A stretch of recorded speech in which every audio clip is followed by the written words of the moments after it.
Et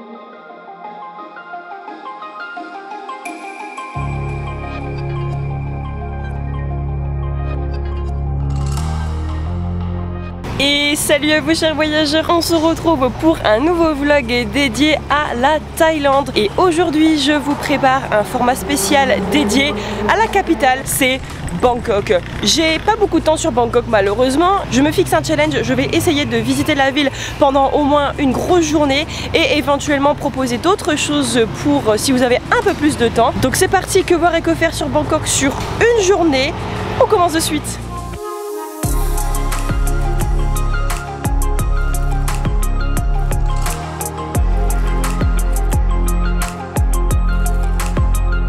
Bangkok étant fidèle à sa réputation, son trafic est juste horrible, donc je sais pas du tout ce que ça va donner le son avec les voitures derrière et les motos bien sûr.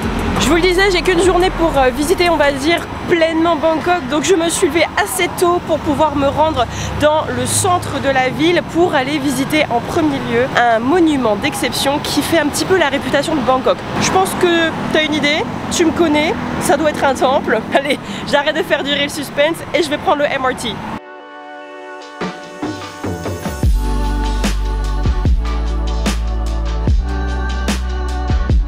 Sawadee-ka. Please, one ticket for Isatarap? For Watarun, you know.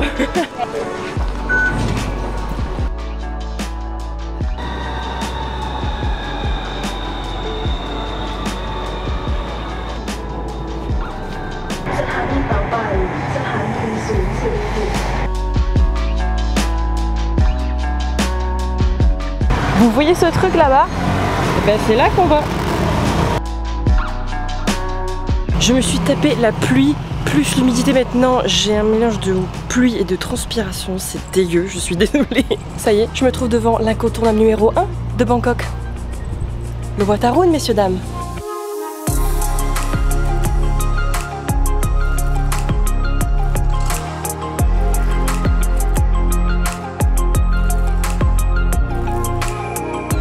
Je comprends que ce soit un incontournable parce que vraiment il est exceptionnel, on a une richesse de détails et de vraiment d'architecture qui est incroyable. On a des bas-reliefs, on a vraiment des statues, on a de la mosaïque en fait qui est vraiment incrustée dans les parois, c'est absolument dingue.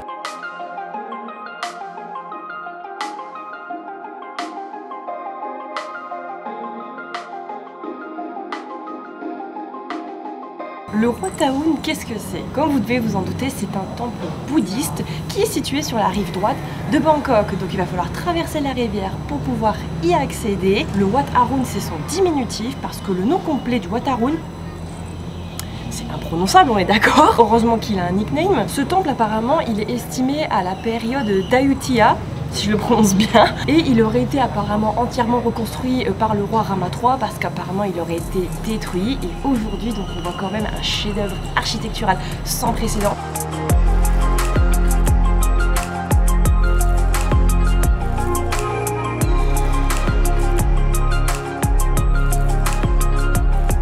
Veuillez m'excuser ma tête, j'ai pris une petite saucée, donc d'ailleurs la pluie arrive encore. Enfin bref, j'ai envie de vous expliquer un petit peu la structure particulière du Wat Arun. En fait, comment ça se compose? Vous avez 4 prangs, donc en fait c'est ça, un prang que vous voyez derrière moi. Donc en fait il représente un peu les 4 points cardinaux. Et vous avez au centre de ces prangs, le prang central, donc qui est vraiment immense. D'ailleurs les escaliers sont assez dangereux, donc vous ne pouvez pas y accéder par sécurité.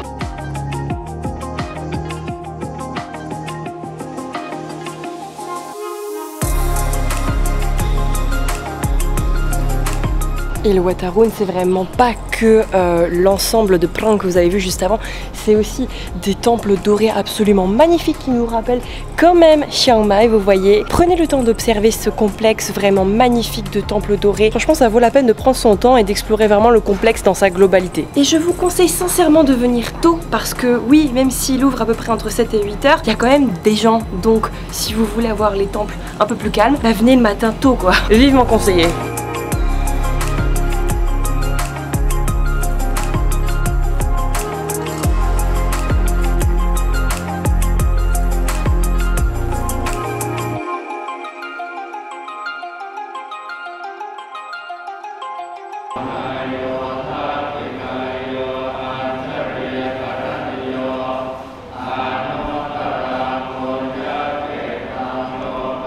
La visite du Wat Arun est pour moi terminée, je vais donc prendre un ferry pour traverser la rivière et rejoindre un autre temple situé juste en face, c'est le Wat Po. Sinon vous pouvez prendre le MRT aussi pour y aller, mais vous devez marcher 10 minutes, un quart d'heure pour juste une station, autant prendre le ferry quoi. En plus ce ferry c'est super intéressant, c'est que 5 bahts, c'est rien 5 bahts. Le but c'est de traverser pour arriver à ce temple là-bas, le Wat Po, et après le palais royal. Ça s'annonce très très bien.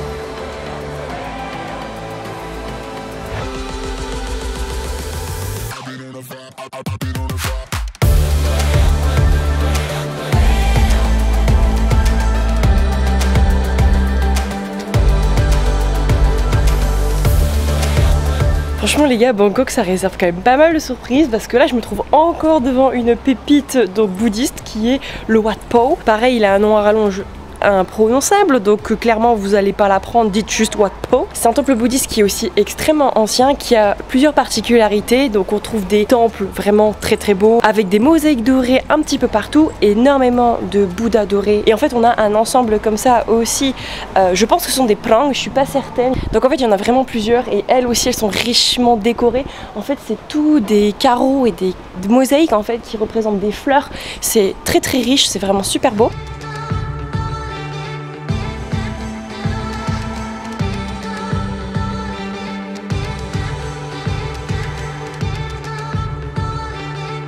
Je suis trop nulle, je me rappelle en fait de ce que c'est. C'est pas des prangs, c'est pas des stupas, ce sont des chidi, très traditionnels à la Thaïlande les chidi. Donc excusez mes nombreuses erreurs quand j'ai dit par exemple stupa ou prang alors que c'était un chidi.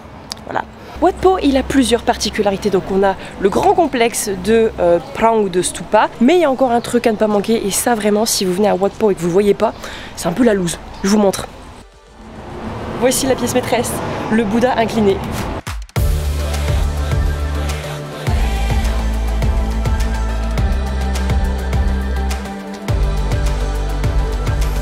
Alors qu'est-ce que ça représente ce Bouddha couché? Ce serait l'illustration apparemment de Bouddha sur son lit de mort, et ce Bouddha géant il fait à peu près 46 mètres, ce qui est quand même l'un des plus grands Bouddhas je trouve quand même du pays, et on comprend tout de suite pourquoi c'est aussi considéré comme l'un des temples les plus visités et les plus anciens de Bangkok.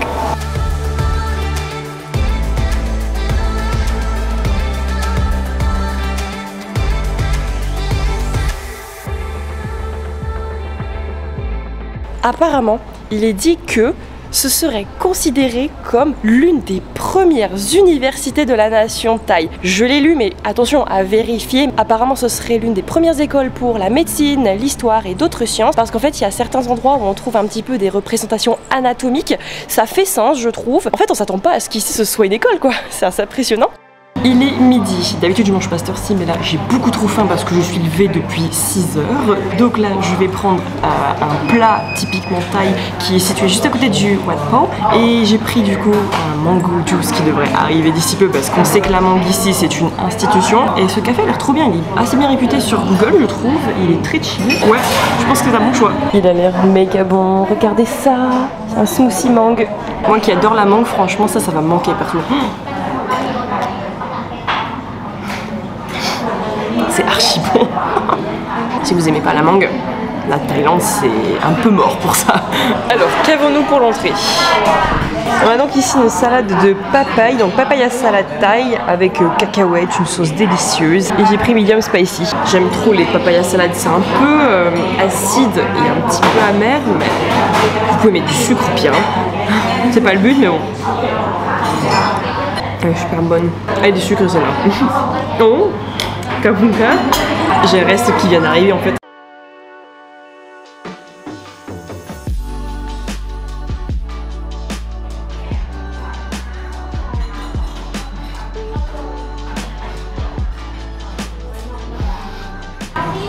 Ce tom cacaï il est excellent. C'est trop bon.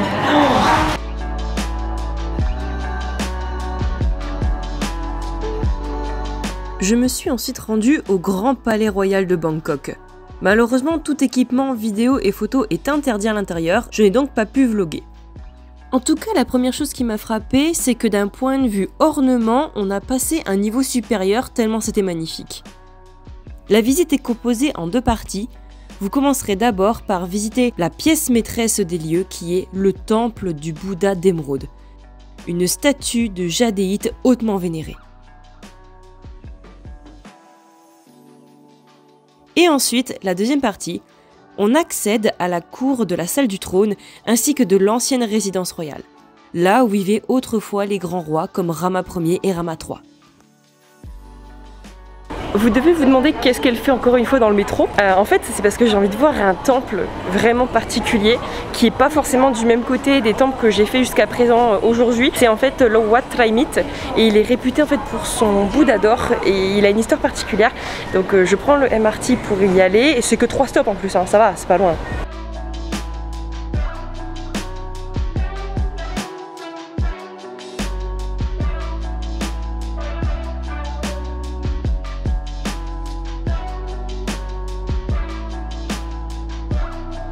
Le voici donc le temple que je voulais vous montrer, c'est donc le temple du Bouddha d'or. C'est dans ce temple que se trouve aujourd'hui la plus grande statue de Bouddha en or massif de la Thaïlande, voire même du monde. Devinez c'est qui la grosse nulle qui a brûlé en une journée et qui se trouve à un point d'ombre pour pouvoir échapper à la chaleur. Je voulais juste vous expliquer l'histoire en fait de ce Bouddha. Tout simplement en fait il a été retrouvé par hasard dans un petit temple il y a quelques siècles de cela.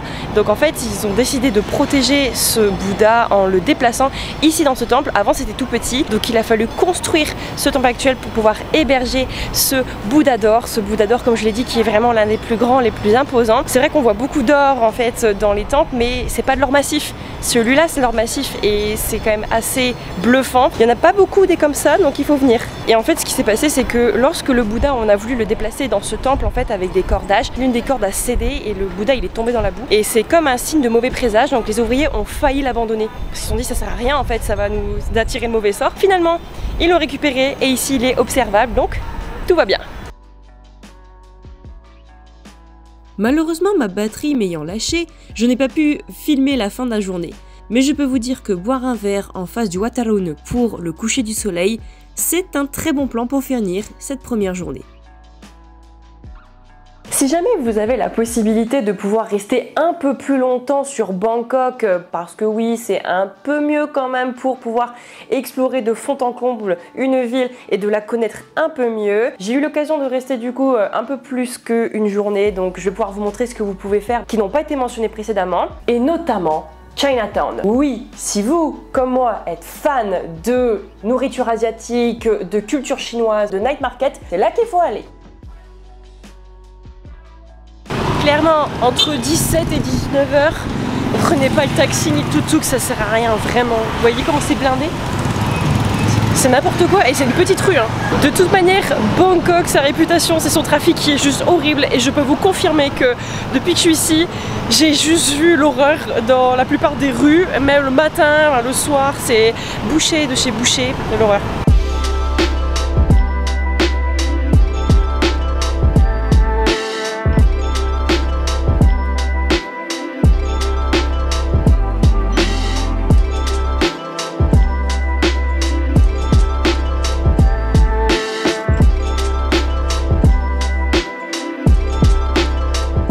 Moi je pensais que c'était tout petit en fait, c'est juste énorme, c'est toute une grande rue avec des rues adjacentes, il y a énormément de choses, il y a à manger, il y a aussi des choses à acheter qui sont un peu d'origine chinoise, comment vous dire, au-delà des attentes.